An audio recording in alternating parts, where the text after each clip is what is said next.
अब देखो यार, अगर तुम लोग एनजेपीडब्ल्यू के फैन हो तो ये वीडियो तुम्हारे लिए होने वाली है, क्योंकि मॉडर्न एरा में एनजेपीडब्ल्यू का मोस्ट पोलराइजिंग सुपरस्टार एनजेपीडब्ल्यू को लीव कर रहा है। टोनी खान के रेसलिंग फीडबैक को लेकर टोनी खान का काफी बड़ा स्टेटमेंट आ चुका है। आरओएच के सुपर कॉर्ड ऑफ ऑनर को लेकर लेटेस्ट टिकट सेल नंबर सामने आ चुके गए। तो वहीं समर 2025 के अंदर एईडब्ल्यू का एक और स्पेशल शो होने वाला है।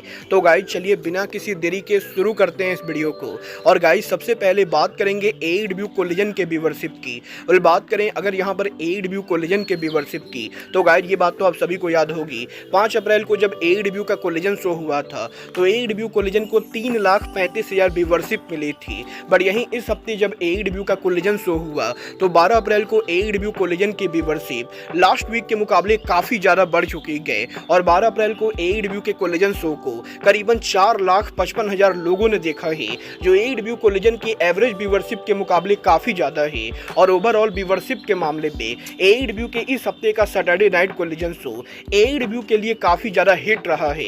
वल देखना दिलचस्प होने वाला है कि इस हफ्ते कोलिजन को 4,55,000 व्यूअरशिप मिलने के बाद जब यहां पर 17 अप्रैल को थर्सडे नाइट स्पेशल कोलिजन होता है तो Thursday night special collision show को कितनी व्यूअरशिप मिलती है।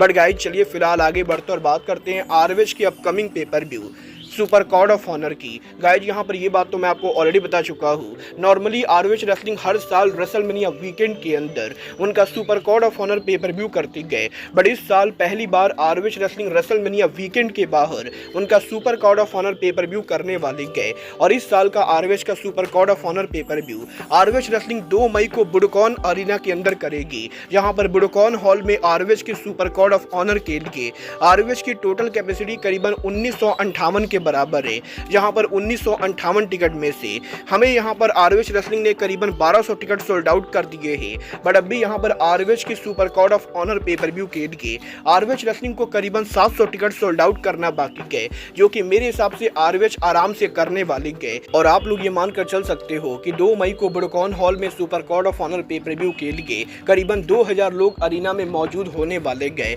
वल देखना दिलचस्प होगा कि super cord of honour pay per view के मेन इवेंट के ऊपर टोनी खान आरओएच का वर्ल्ड टाइटल मैच किसके अगेंस्ट बुक करते गए। बट गाइस जहां तक बात रही बुक करने की, तो गाइस यहीं इस हफ्ते टोनी खान के लेटेस्ट इंटरव्यू के ऊपर टोनी खान ने एईडब्ल्यू की बुकिंग को लेकर बात की। जहां पर टोनी खान से जब ये पूछा गया कि एईडब्ल्यू के अंदर लगातार इंटरनेट पर फैंस के डेथ राइडर फैक्शन की स्टोरी को लेकर कंप्लेन करने के बाद क्या यहां पर Tony Khan death rider story line के अंदर कुछ चेंज करने वाले गए, और क्या यहां पर एईडब्ल्यू के अंदर जॉन मॉक्सली को जल्द टाइटल हराया जाएगा। तो टोनी खान जवाब देकर ये कहते गए कि टोनी खान यहां पर दूसरे रेसलिंग प्रमोटर के मुकाबले फैंस के फीडबैक को ज्यादा लेते गए, और टोनी खान हमेशा ही इंटरनेट के ऊपर इस चीज को देखते रहते गए कि फैंस यहां पर किस चीज को पसंद कर रहे गए और किस चीज को ना पसंद कर रहे गए। बट जहां तक बात रही डेथ राइडर्स की, तो टोनी खान का ये कहना है कि रेसलिंग फैंस यहां पर सिर्फ टेलीविजन के ऊपर चीजों को देखते गए और उन्हें यहां पर नहीं पता है कि बैक स्टेज के ऊपर एग्जैक्टली चीजें कैसी काम करती गए। और टोनी खान का ये कहना है कि डेफिनेटली इंटरनेट पर कुछ लोग यहां पर डेथ राइडर की स्टोरी लाइन को लेकर कंप्लेन कर रहे गए।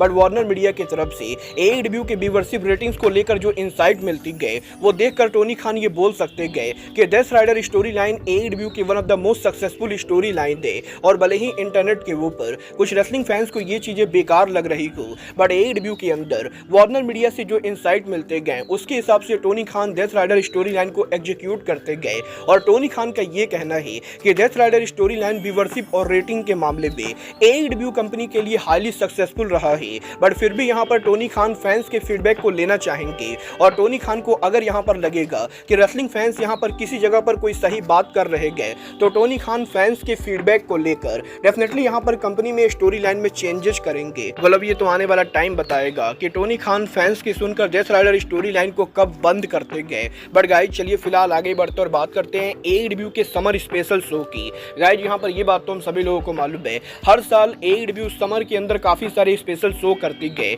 जहां पर AEW company forbidden door paper view के साथ साथ ब्लड एंड गट्स जैसे स्पेशल शो को एईडब्ल्यू समर के अंदर करती गए। और अब यहां पर समर 2025 के अंदर एईडब्ल्यू कंपनी पॉसिबली एक और स्पेशल शो करने वाली है।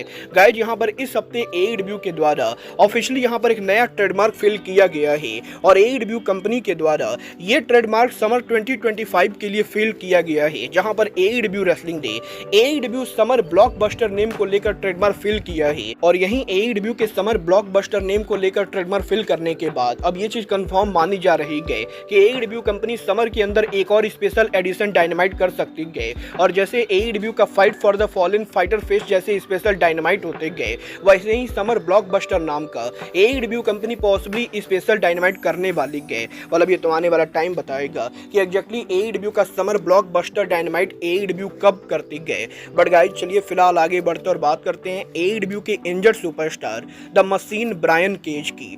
बात करें अगर यहाँ पर ब्रायन केज की, तो गाइस ये बात तो मैं आपको ऑलरेडी बता चुका हूँ। ओरिजिनली यहाँ पर AEW के डायनेस्टी पेपर व्यू के ऊपर ब्रायन केज और लांस आर्चर हॉट सिंडिकेट को टैग टीम चैंपियनशिप के लिए चैलेंज करने वाले थे। बट AEW के डायनेस्टी पेपर व्यू के कुछ ही टाइम पहले ब्रायन केज को यहाँ पर लेग इंजरी हो जाती है और ब्रायन केज के इंजरी की वजह से ब्रायन केज को यहाँ पर AEW से टीवी टाइम ऑफ लेना पड़ा है। और अब यहाँ पर ब्रायन केज के इंजर्ड होने के बाद ब्रायन केज ने फाइनली उनके मेडिकल कंडीशन को लेकर अपडेट दी गई, जहां पर ब्रायन केज ने सोशल मीडिया पर यह कंफर्म किया है कि ब्रायन केज ने उनकी इंजरी की सर्जरी करा ली गई। और जैसा कि आप इन पिक्चर्स के अंदर देख सकते हो, ब्रायन केज ने यहां पर उनके लेग इंजरी की सर्जरी कराई गई। और ब्रायन केज का ये कहना है कि उनके सर्जरी के होने के बाद अब यहां पर उन्हें रिकवर करने में लंबा टाइम लगने वाला है।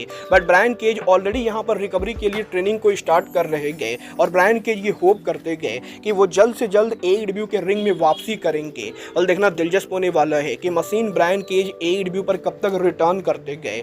बट गाइस चलिए फिलहाल आगे बढ़ते और बात करते हैं जापान की biggest wrestling company new Japan pro wrestling की। गाइस यहाँ पर ये बात तो हम सभी लोगों को मालूम है, कोविड-19 पैंडेमिक के बाद से ही NJPW कंपनी की हालत बहुत ही ज्यादा खराब है। और जहां ईयर बाय ईयर NJPW का रेवेन्यू गिरते जा रहा है, वहीं यहाँ per year by year NJPW के बहुत सारे रेसलर लगातार कंपनी को लीव कर रहे गए। और लास्ट ईयर काजुचिका ओकाडा के NJPW को लीव करने के बाद NJPW कंपनी ओकाडा के लॉस को सफर ही कर रही थी। तभी यहाँ पर हिरोशी तनाहाशी ने उनका रिटायरमेंट अनाउंस कर दिया। और मॉडर्न एरा के दो सबसे बड़े रेसलर्स के जापान से रिटायर और लीव करने के बाद अब मॉडर्न एरा में NJPW का तीसरा सबसे बड़ा पोलराइजिंग सुपरस्टार टेत्सुया नाइटो NJPW को लीव कर रहा है।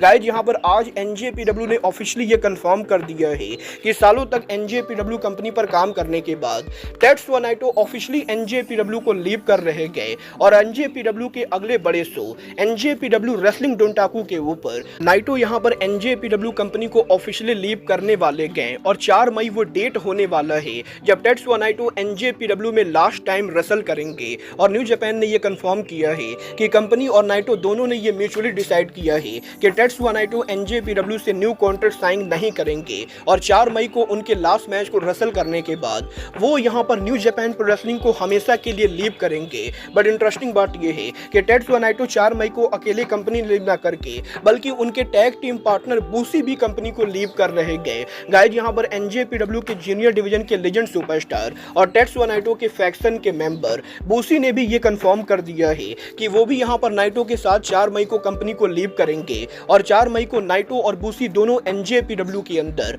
आखिरी बार कंपनी के लिए कंपीट करने वाले गए। और अब ये देखना दिलचस्प होने वाला है कि आने वाले यहाँ पर 1 महीने के अंदर जेफ कॉब, नाइटो और बूसी जैसे 3 रेसलर्स की कंपनी को लीव करने के बाद new Japan pro wrestling exactly किस डायरेक्शन में जाती गए। क्योंकि अब भी यहाँ पर NJPW में और भी ऐसे बहुत सारे रेसलर्स हैं जो बिना कॉन्ट्रैक्ट की कंपनी पर काम कर रहे गए। और डेविड फिनली, ELP सहित और भी ऐसे बहुत सारे रेसलर्स हैं जो कभी भी कंपनी को लीव कर सकते गए। और ये कहना बिल्कुल गलत नहीं होगा कि 2025 NJPW के डाउनफॉल का ईयर है, क्योंकि टेत्सुया नाइटो आर्गुएबली जापानीज रेसलिंग के अंदर अब तक के सबसे ज्यादा पोलराइजिंग सुपरस्टार है। और मर्चेंडाइज सेल के मामले में नाइटो की बराबरी आज भी जापान में कोई भी रेसलर नहीं कर पाता है। और नाइटो जैसे रेसलर का NJPW को ऐसे टाइम पर लीव करना ये NJPW के डाउनफॉल का बिगिनिंग होने वाला है। वेल गाइज, मैं यहाँ पर ये देखने के लिए बहुत ही ज्यादा क्यूरियस हूँ कि नाइटो के 4 मई को न्यू जापान को लीव करने के बाद क्या टेत्सुया नाइटो जापान की किसी और कंपनी को ज्वाइन करते गए, या टेत्सुया नाइटो नाकामुरा और ओकाडा की तरह USA आकर किसी अमेरिकन कंपनी को ज्वाइन करते गए। वेल डेफिनेटली यहाँ पर जापान के अंदर किसी और कंपनी का नाइटो को फुल टाइम साइन करना इस समय के ऊपर मुझे पॉसिबल नहीं लगता है, क्योंकि नाइटो जापान के one of the highest paid wrestler है। और NJPW के बाहर कोई और कंपनी नाइटो को फुल टाइम सैलरी ऑफर नहीं कर सकती गए। बट डेफिनेटली WWE और AEW जैसी कंपनी टेत्सुया नाइटो को हाई सैलरी देकर हायर कर सकती गए। और देखना दिलचस्प होने वाला है कि जापान के मोस्ट पोलराइजिंग रेसलर के फ्री एजेंट बनने के बाद वो एग्जैक्टली यहाँ पर किस कंपनी के ऊपर जाते गए। वेल आप यहाँ पर नाइटो को किस कंपनी पर देखना चाहते हो आप लोग मुझे कमेंट करके बताइए। बट गाइज अब आज के इस वीडियो में बस इतना ही। मैं मिलता हूँ आपसे अपने अगले वीडियो में। बट गाइज तब तक के लिए goodbye, good night and bang.